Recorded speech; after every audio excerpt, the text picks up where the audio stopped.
Witajcie, dzisiaj będziemy testować robota koszącego Segway Navimove. Jest to model X330, jest to taki troszkę większy robot koszący, no bo my mamy większy trawnik, więc potrzebujemy większy robot. Zaraz go tutaj odpakujemy, bo nieśliśmy go z Basią i powiem wam, że troszeczkę waży, ale mamy dużą działkę, więc no nie może to być mały robocik, bo by nie dał rady na pewno, a to jest jednak dość duży robot. Jest on przeznaczony do trawników o powierzchni do 3000 metrów, czyli powinien sobie dać radę tutaj z tą naszą działką. To zaczynamy. Jeśli chodzi o roboty koszące, my jesteśmy dość zieloni w te klocki, więc tak naprawdę to będzie nasz pierwszy taki test. Tak, Norbert cały czas kosił tym traktorkiem, dokaszał zwykłą kosiarką elektryczną i stwierdził, że ma już tego podziurki w nosie, bo ile można czasu spędzać na takiej kosiareczce. To jest prawdopodobnie stacja dokująca razem z anteną, do tego przejdziemy za chwilkę. Instrukcja. No wszystko jest ładnie zapakowane. Tutaj jest nasz robot. Jeju. Jest naprawdę wielki, tak, jest naprawdę wielki. Powiem wam, że nie spodziewałem się, że będzie aż tak wielki. Chodź tutaj, robaczku. Jakie ma koła w ogóle wielgachne. No powiem wam, jest naprawdę duży. Tego się nie spodziewałem.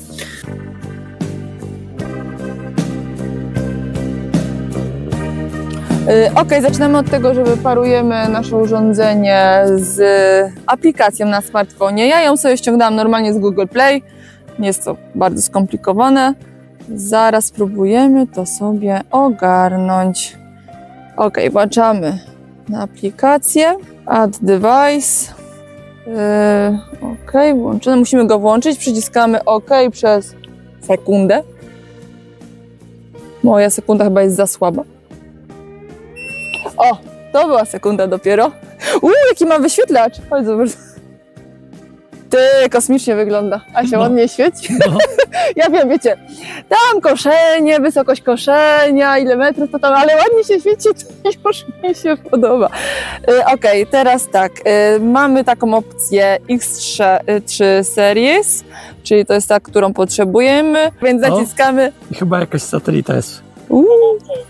Connected, czyli gotowe. Szybko. I teraz mamy nacisnąć OK, żeby zakończyć parowanie. Jej, i koniec. Wow. No wiecie, ze sprzętami to jest różnie i czasami naprawdę trzeba się nakombinować, włączać i wyłączyć, żeby cokolwiek sparować, a tu bezproblemowo. OK.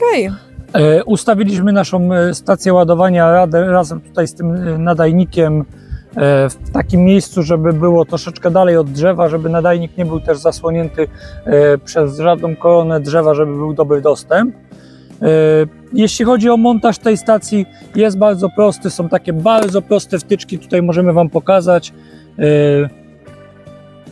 Wygląda to banalnie prosto. Jest to taka wtyczka, tutaj jest druga obok. Składamy tą wtyczkę, skręcamy. Montaż w zasadzie trwa kilka minut. Dodatkowo, żeby ta stacja nam się nie przesuwała, montujemy ją na takich oto wkrętach do trawy. Ja już tutaj większość zamontowałem. Nawet nie trzeba wkrętarki używać, bo tym kluczykiem to jest w zasadzie 2-3 minuty i te wkręty wkręcamy w ziemię.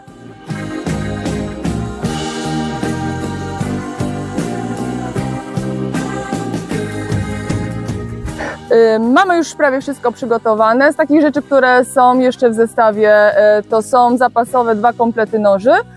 Są też takie, to czego nie użyliśmy, są takie jeszcze mocowania, jeżeli chodzi o kabel. trzeba pamiętać, żeby oczywiście kabel nie był w miejscu, gdzie jest koszone. U nas na razie jest to na powierzchni, natomiast jak znajdziemy docelowe miejsce, to oczywiście zrobimy sobie peszę w trawie, żeby, wiecie, nic nie było po wierzchu i wszystko było ładnie koszone. Aplikacja jest bardzo fajna jak na razie, jeszcze nie zmapowałam ją, ale jeżeli logujecie się do systemu, to ona podpowiada Wam dokładnie, w jakim miejscu ustawić tą antenę.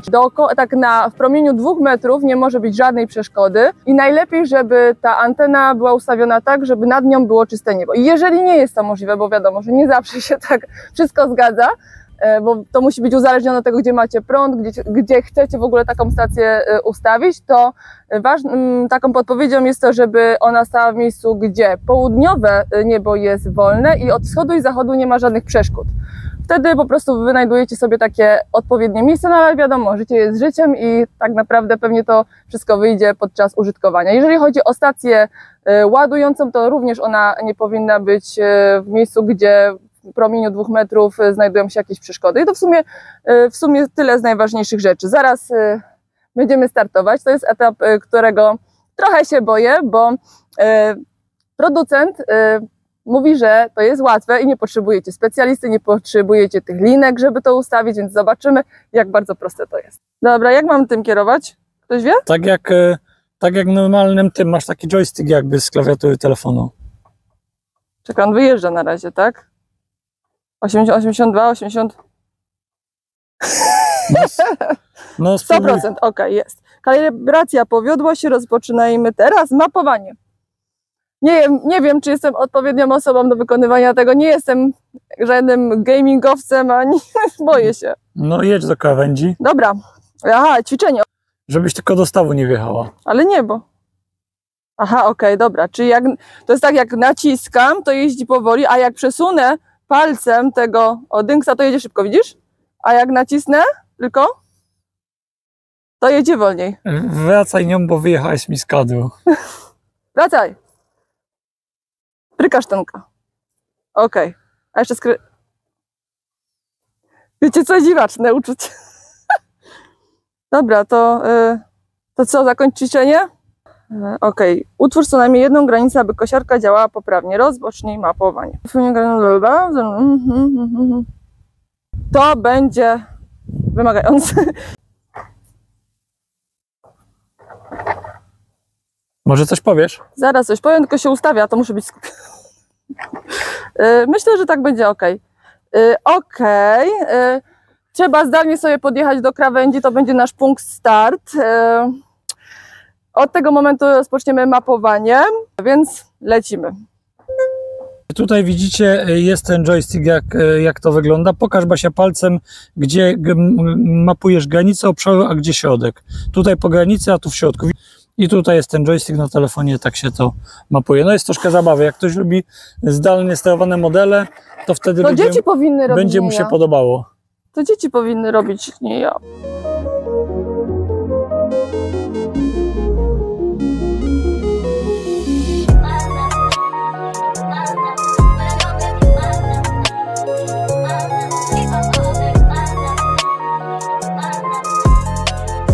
Ok, skończyłam mapowanie całego tego naszego terenu do koszenia. Nawet ja sobie poradziłam. Dodatkowo on ma zainstalowane takie kamerki.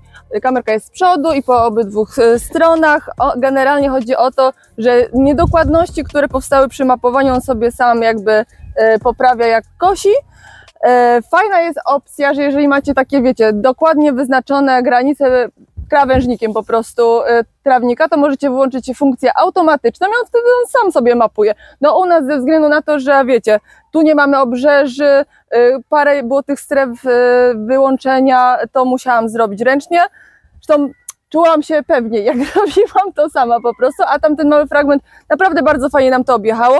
Więc tak, dodałam również 2 strefy wyłączenia tutaj na naszą pergolę i na borówki. My mamy tu kilka stref. Jedna to jest taka duża, od ogrodzenia, od dzikiej strony działki, aż tutaj po wiatę samochodową. O tam. To jest jedna strefa. Druga strefa to jest tutaj przy tarasie. Trzecia strefa to jest druga strona. I tutaj na początku myślałam, że uda mi się to połączyć w jedną strefę, ale tutaj te przejście jest bardzo wąziutkie i skrzyżowały mi się te linie i wtedy to się nie dało zapisać, dlatego rozdzieliłam je na dwie, ale generalnie gdyby to było trochę szerzej, to też mogłaby być jedna strefa. I ostatnia strefa to jest to, co się mapowało samo, czyli tutaj koło naszych garaży. Więc tak, żeby te strefy można było połączyć, żeby to działało automatycznie, to trzeba stworzyć takie kanały pomiędzy poszczególnymi strefami, tak też, żeby ta kosiarka nam mogła dojechać do stacji ładującej, bo co jest ważne i jest bardzo fajne, ta kosiarka nie pojedzie nigdzie, gdzie macie niezaznaczone. Znaczy tam, gdzie nie przejechaliście, nie ustawiliście strefy, to on tam nie wiecie. To jest ważne przy naszym oczku. Generalnie można byłoby zrobić duży obszar i wyłączyć strefę bezpieczeństwa właśnie oczka, ale u nas jest z brzegu, więc po prostu sobie go objechaliśmy. Więc dodałam kilka takich kanałów, czyli takich przejazdów, 2 tu i 2 tu. Myślę, że dodam więcej, bo jak on sobie wracał do stacji ładującej, to tak, wiecie, im ma mniej możliwości, tym bardziej kluczy, więc spokojnie jeszcze tutaj w tych bezpiecznych miejscach dodam więcej tych kanałów. Interfejs jest tak banalnie prosty, że nawet szkoda o tym mówić. Okej, dobra, to co? Chyba będziemy włączyć nasze pierwsze koszenie. Uwaga! Ustawienia koszenia. Dobra, chyba trzeba to ustawić po prostu. O, dobra, okej. Czyli mamy tutaj ustawioną kolejność 1, 2, 3, 4. No niech będzie tak. Niech będzie. Może tutaj byśmy zrobili 2, co? Jak uważasz? Czekaj, bo... Okej. Czyli tak, wykosimy tą jako pierwszą dużą, tą jako drugą, tą jako trzecią, a tą jako czwartą? Może tak być? Niech będzie. Chyba, że czekaj, zmienimy kolej. Jezus, niezdecydowana Basia. Okej, rozpocznij. Tak? Okej. Tak. Ruszyło.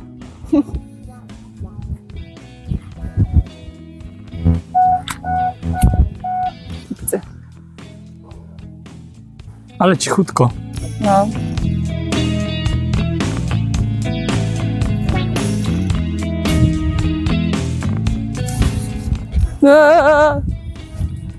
Ja się trochę tu stresuję.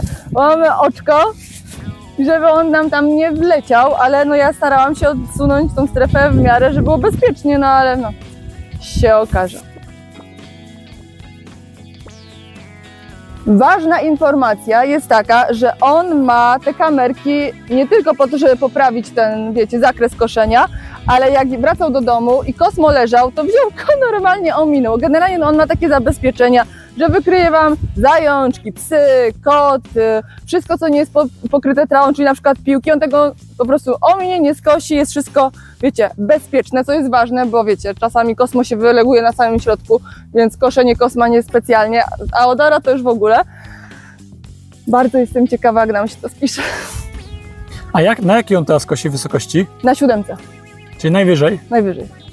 No to dobrze. Zastartujemy najwyżej, dlatego Najwyżej, że... tak. On sobie później sam ustali, raczej jak on już sobie, wiecie, ochłonie ten teren i będzie już skoszone wszystko, to będziemy wtedy ewentualnie zmniejszać tą wysokość, bo no wiadomo. My musimy jeszcze sprzątać. Cały czas musimy zbierać kamyki Tak. i tak dalej, bo wiecie, my kosiliśmy taką wielką kosiarką. Więc jakieś kamyki nie były problemem. Tak, więc tutaj jeszcze musimy, no staraliśmy się to sprawdzać, ale to nie jest jeszcze tak przygotowane, jak powinno być.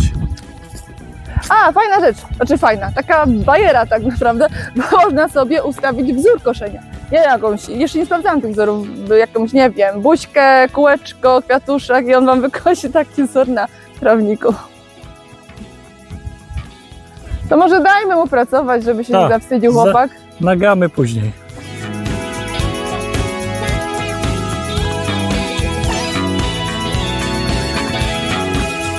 Witajcie, jesteśmy po pierwszym dniu koszeniu robotem i powiem wam, że ogólnie jestem pod wrażeniem, jak dobrze sobie radzi.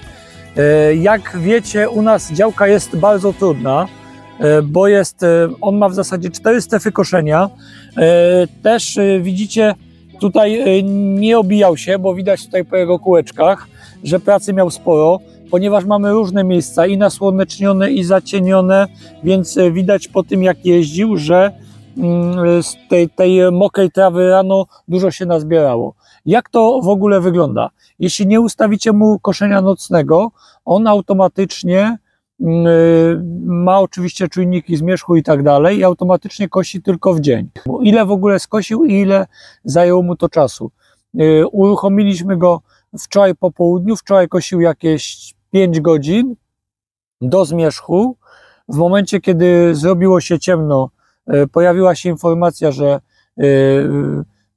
po prostu robi się już ciemno i koszenie zostało zakończone i automatycznie zaczął kosić chyba dzisiaj o godzinie 4:30 rano. Więc bardzo fajne jest to, bo nie musicie w ogóle tego kontrolować. On sobie, jeśli macie ustawione koszenie tylko w dzień, on wtedy, kiedy jest dzień, kosi. Dodatkowo ściąga sobie prognozę pogody z internetu i jeśli jest deszcz, to też po prostu też nie kosi. Jedna jeszcze bardzo fajna sprawa. Bardzo szybko się ładuje. W zasadzie od 20% do 100% w godzinę 10 jest w stanie się naładować. Przyszliśmy tutaj 5 minut temu, miał tutaj na wyświetlaczu, można się to pokazać. Przyszliśmy tu 5 minut temu, miał 83%, już ma 94%. Także tak naprawdę trochę ponad godzinę jest w stanie się naładować i po naładowaniu przynajmniej te 3 godziny kosi. My ustawiliśmy mu pierwsze koszenie bardzo wysoko, ponieważ na bieżąco chcemy sprzątać te wszystkie kamyczki, patyczki i inne rzeczy, które zostały na trawniku, ale już teraz Wam powiem, już się naładował i wyjeżdża, już teraz Wam powiem, że na pewno oszczędność czasu będzie bardzo duża. Będziemy chcieli Wam to na pewno podsumować po jakichś 2-3 dniach. Jeszcze nie jestem przyzwyczajony do tego, że on sobie tak sam jeździ i trochę mnie rozprasza, ale przez to, że jest tak bardzo cichy, to czasem nie wiadomo skąd sobie wyjeżdża, nie? Bo stoicie, a tu nagle wyjeżdża sobie gdzieś tam z jakiegoś zakamarka. No jeszcze ja w ogóle, wiecie co, pamiętam jak rozmawialiśmy nawet kiedyś chyba z sąsiadami i mówiłem, wiecie co, gdzie tam robot koszący, no na taką działkę jak u nas to w ogóle się nie nadaje, tutaj są kamyki, tu to, tu tamto, no przecież on sobie nie da rady. A tu okazało się, że te roboty koszące są już tak daleko posunięte technicznie, że nawet przy takiej skomplikowanej działce jak u nas, patrzcie, on sobie wyszedł stąd, przejechał tam, przejechał na drugą stronę i zaczyna kosić całkowicie po drugiej stronie. Czyli nie ma dla niego żadnego problemu, że tutaj są te kamyczki, on sobie przejedzie automatycznie na drugą stronę i kosi tam po drugiej stronie. Co jeszcze ważniejsze w przypadku naszej działki.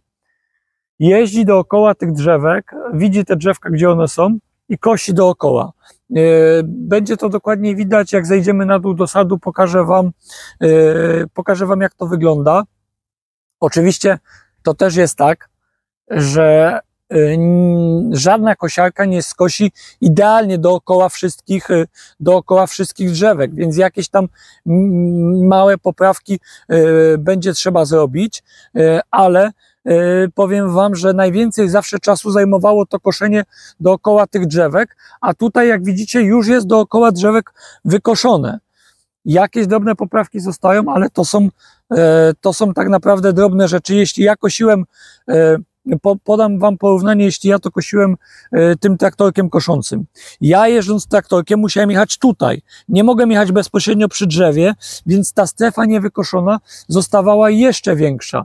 W momencie jak mamy takie drzewko jak tutaj jest ta brzoskwinia, to ja już kosiarką tu nie mogłem wjeżdżać, bo niszczyłem po prostu te gałęzie. A robot nie ma żadnego problemu, wjeżdża sobie pod spodem i kosi, więc tak naprawdę praktycznie jest w stanie dużo bardziej dokładnie pokosić niż ja koszę traktorkiem. I jeszcze jedna bardzo fajna rzecz. W momencie, kiedy on pierwsze koszenie wykonuje w tą stronę, zresztą widać, to Basia, możesz to pokazać, że są takie kreski. Fajnie to wygląda, bo widać jak on jeździ jeden przy drugim symetrycznie. W zasadzie nie dałoby się tego tak zrobić ręcznie. No jak on jeździ po GPS-ie, to te linie są bardzo równe. Natomiast drugi bardzo wielki plus. Jak pierwszy raz jedzie w tą stronę, to drugi raz jedzie w tą stronę. Co w przypadku takich drzewek, które są posadzone w linii, jest super, dlatego że jeśli na przykład za pierwszym razem jeżdżąc w tą stronę nie wykosił dokładnie tutaj, to za 2-3 dni, jak będzie jeździł w drugą stronę, to mu będzie dużo łatwiej wykosić w tym kierunku. Co było dla mnie zawsze najbardziej upierdliwe, jak ja jeździłem traktorkiem, bo musiałem robić dokładnie to samo, co on, czyli najpierw jeździć w jedną stronę, żeby pokosić, a potem jeździć w drugą stronę, żeby pokosić. Tylko przez to ta długość tego koszenia tym traktorkiem, to ja po prostu musiałem tych kilometrów narobić bardzo dużo, bo trzeba było wrócić i tak dalej. A on jeździ sobie cały czas. Oczywiście trzeba mieć to na uwadze, że trawa do koszenia robotem musi być przygotowana. Jaka jest zasada? Jeśli ustawiamy na przykład koszenie na 5 cm, to najpierw musi być wszystko skoszone na 5 cm kosiarką po prostu zwykłą, normalną kosiarką. I dopiero później kosicie robotem koszącym. Oczywiście jeśli macie trawnik przygotowany, to już wszystkie kolejne koszenia w kolejnym roku i cały czas mogą być wykonywane już tylko robotem. Natomiast jeśli macie trawnik zapuszczony, tak jak u nas nieraz to wygląda, no to wtedy pierwsze koszenie trzeba wykonać zwykłą kosiarką. Najfajniejsze na pewno w tym jest to, że można ustawić mu harmonogram i w zasadzie można o nim zapomnieć. Tak na przykład jak u nas, jak ja w zeszłym roku byłem chory, byłem dużo w szpitalach, to zdarzyła się taka sytuacja, że przez 1 miesiąc nie miałem w ogóle możliwości skoszenia i pamiętam, że miesiąc mieliśmy trawnik w ogóle niekoszony. No to możecie sobie wyobrazić, co było po takim miesiącu niekoszenia. A tutaj w momencie, kiedy macie ten harmonogram ustawiony, on sobie wyjeżdża, kosi. No i jeszcze jeden wielki plus. W momencie, kiedy ma się panele, tak jak my mamy tutaj panele z magazynem, no to koszenie, w zasadzie trawę kosi się tylko wtedy, kiedy słońca jest dość dużo, czyli w okresie od wiosny do jesieni, czyli dokładnie wtedy, kiedy mamy darmowy prąd z paneli. No darmowy, nie darmowy, w sensie pierwsza inwestycja była, ale w tym momencie jest już on darmowy, no to ta inwestycja naprawdę jeszcze bardziej wtedy się opłaca. Wiecie co, bardzo się mocno zastanawialiśmy, czy w ogóle robot koszący nadaje się do takiej działki jak ta. I powiem wam tak, że ten model się nadaje. To u nas to mamy tego Segwaya X330 i on naprawdę się nadaje. Zarówno na te pochyłości tutaj, nie ma z tym żadnego problemu, jeździ sobie tutaj wjeżdża, zjeżdża, kosi. Wiadomo, że dla wszelkich kosiarek, zarówno robotów, jak i różnych innych kosiarek, problemem są tutaj te przejścia, tak? Bo to za każdym razem, jak jeździłem nawet zwykłą kosiarką, no to on tutaj, ta kosiarka musi tu mocniej przyciąć, ponieważ koła są niżej, spód, tu gdzie jest nóż, jest wyżej, więc te miejsca przy każdej kosiarce będą troszeczkę mocniej przycięte, praktycznie do ziemi i tego tutaj nie da się uniknąć, trzeba by po prostu troszeczkę bardziej to złagodzić,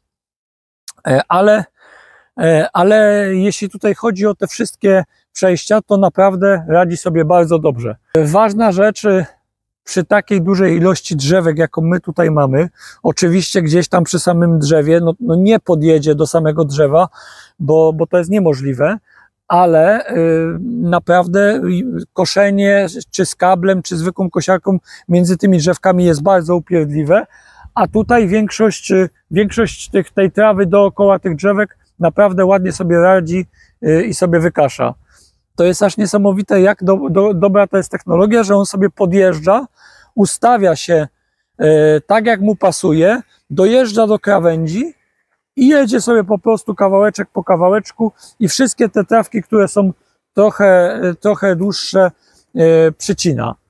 Bardzo ważna rzecz, przy tym robocie koszącym nie trzeba nanosić wszystkich drzewek, jakie są na działce. Wiecie, że u nas jest tego bardzo dużo i jakbyśmy musieli te wszystkie 150 elementów nanieść na mapę, no to byłaby katastrofa. Więc nie nanosi się tego, objeżdża się tylko strefę dookoła i wyznacza się strefy zakazane. My takich stref zakazanych mamy bardzo mało, bo on te drzewka sobie wyczytuje automatycznie. Natomiast zrobiliśmy takie strefy zakazane 3.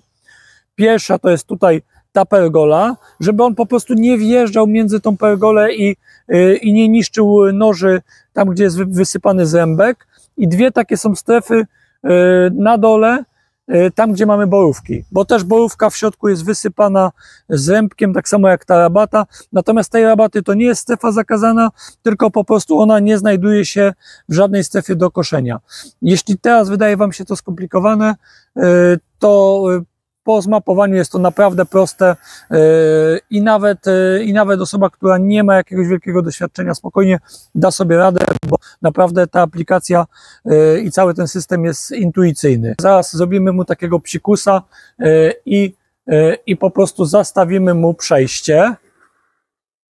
I widzicie, zatrzymał się, teraz mówi, pokazał mi hi na wyświetlaczu i omija mnie i jedzie dookoła.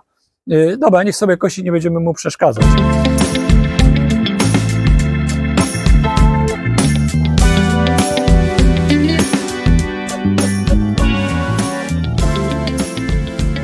Tutaj taka jedna rzecz, która wyszła w tym momencie w praniu.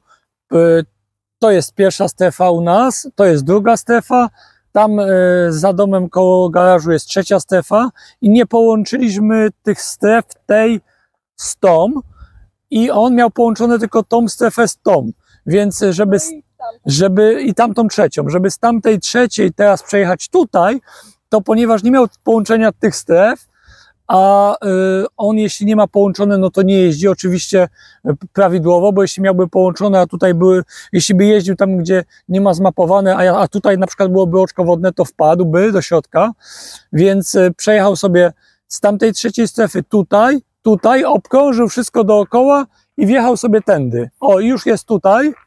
Powiem wam, że on tak szybko się czasem przemieszcza, że nawet nie jesteśmy w stanie załapać, gdzie on już jest. Więc już tutaj zaczął jeździć, ale to też jest taka... Aha, dlaczego wydaje taki sygnał? Bo jak znajduje się już we właściwym miejscu i rozpoczyna koszenie, to włącza ten taki sygnał, taki pip, pip, że zaczyna kosić. I zaczął sobie kosić, ale musimy dodatkowo na mapach połączyć tą strefę z tą strefą, żeby nie musiał po prostu jeździć dookoła świata, żeby mógł sobie bezpośrednio tu dojechać. Więc jak będziemy chcieli tą strefę dołączyć, to w aplikacji dodajemy po prostu kanał taki łączeniowy między tą strefą a tą strefą i on wtedy przejedzie sobie bezpośrednio tutaj. Nie zmienia to faktu, że to jest bardzo sprytne i powiem wam, baliśmy się tutaj o to oczko wodne, które mamy tutaj w tym miejscu no bo to jest jakby największe zagrożenie dla niego, tak? Bo on raczej zagrożeniem dla nikogo nie jest, bo naprawdę bardzo ostrożnie to jeździ i wszystkie przeszkody wychwytuje. Natomiast baliśmy się, że nam tu wpadnie, więc poustawiałem tutaj takie deski i palety, ale nie, absolutnie nie. Ustawiliśmy tutaj z lekkim marginesem, żeby nie podjeżdżał tak blisko oczka, żeby nie wpadł. Natomiast nic takiego się tutaj nie dzieje, nawet nie próbował tutaj wpadać. Jeździł sobie spokojnie dookoła, więc spokojnie będę mógł tutaj te deski stąd wyciągnąć, bo widać, że nic złego się nie dzieje i nie zamierza tam się kąpać.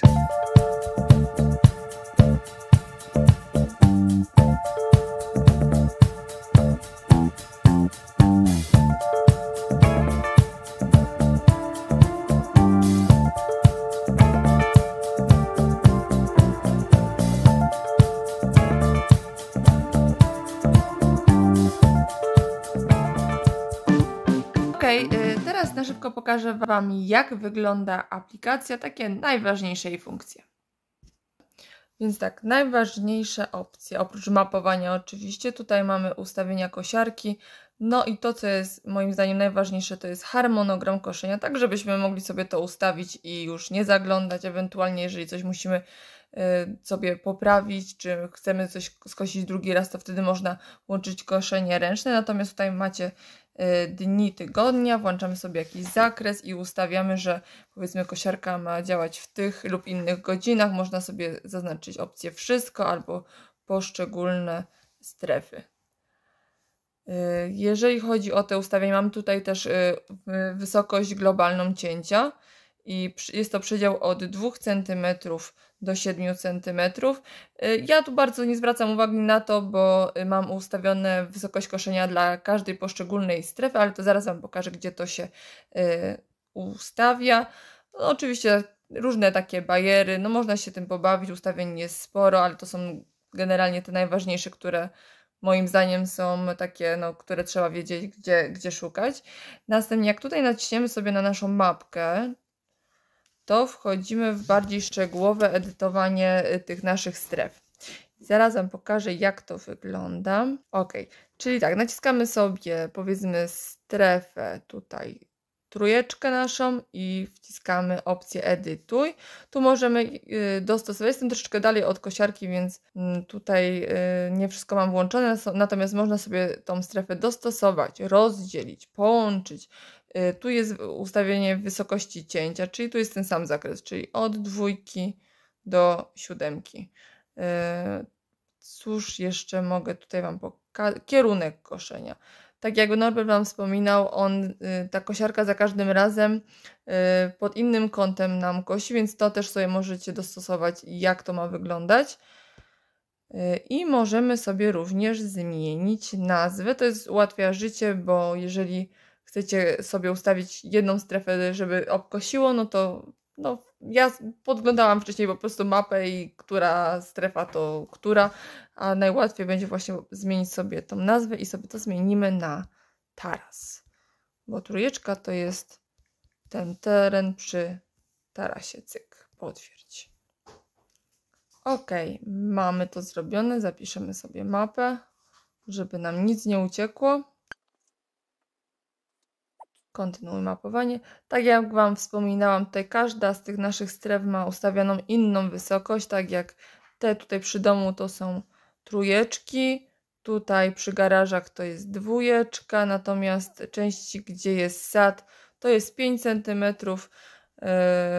bo wydaje mi się, że tutaj niżej nie trzeba. Jeżeli chodzi o dodawanie kanałów, to generalnie dodawanie elementów na mapie, to wciskamy sobie tutaj dodaj, możemy dodać granicę, strefę zakazaną, kanał, strefę wyłączenia Vision Face albo wzór. O, to już Wam wspominałam, to jest taki bajer. Ok, od kilku dni testujemy ten robot koszący firmy Segway, to jest model X330 i myślę, że na tym etapie jesteśmy w stanie już wydać jakąś taką pierwszą naszą opinię, pierwsze wrażenie. Więc tak, dla kogo jest ten sprzęt? Generalnie jest to na pewno sprzęt dla posiadaczy dużych działek, skomplikowanych działek, takich działek, gdzie są różne pochyłości, ponieważ on z tym sobie doskonale radzi. Jest on przystosowany do trawników do 3000 m2, więc wystarczy Wam jeden sprzęt, żeby wszystko sobie obkosić. Jest to na pewno też sprzęt dla posiadaczy zwierząt, jest on dla nich bardzo bezpieczny, ma 3 kamery, które wychwytują wszystko, co nie jest porośnięte trawą i to omijają.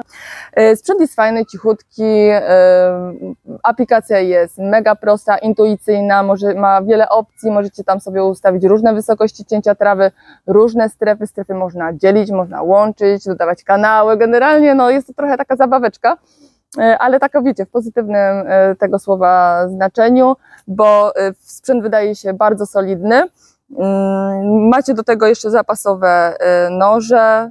Jak na razie powiem Wam, że sprawdza nam się to rewelacyjnie.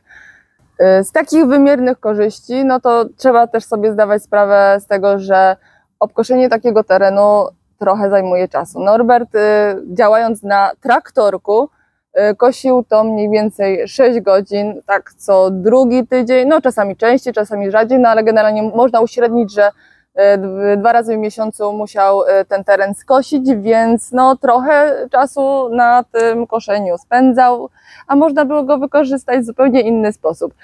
Druga rzecz jest taka, że umówmy się, do traktorka trzeba też dać paliwo, więc te użytkowanie jednak też trochę kosztuje, a w momencie, kiedy macie panele fotowoltaiczne, to w tym okresie, takim sezonie tak zwanym koszenia, macie użytkowanie tego sprzętu za darmo, on się ładuje bardzo szybko i za chwilkę może wracać do koszenia. Z tych rzeczy, które martwiły mnie, jeżeli chodzi o taki robot, to ustawienie tego terenu. Tak jak wiecie, u nas jest naprawdę skomplikowana sprawa. To nie jest tak, że to jest jeden teren, jeden trawnik i możecie go sobie łatwo ustawić, bo tych elementów jest dużo. Jest też dużo tych stref koszenia i trochę się bałam, jak to zrobić, żeby to wszystko, wiecie, szybko ogarnąć, żeby to było dobrze zrobione i nie było z tym problemu. Jeżeli chodzi o ustawienie tego, czyli tak zwane mapowanie, jest mega proste, nawet fajne, bo wiecie, kierujecie, trochę takie stresujące na początku, ale później sobie wiecie, kierujecie sobie dookoła, jeżeli macie krawężniki, to możecie ustawić tak naprawdę automatyczne mapowanie i nie musicie nakładać każdej jednej duperelki, każdego jednego krzaczka i drzewka na mapie tej strefy do koszenia. On sobie po prostu sam to ustawia i nie ma strachu, że skosi wam jakieś drzewko, tak jak kiedyś. Znaczy drzewko wpadło mi pod koła, to wiecie, to nie była moja wina. Okej, myślę, że to wszystko, jeżeli chodzi o dzisiejszy film. Jeżeli mielibyście jakiekolwiek pytania i moglibyśmy na nie odpowiedzieć, to oczywiście piszcie w komentarzach, postaramy się rozwiać wszelakie wasze wątpliwości, odpowiedzieć na wszystko.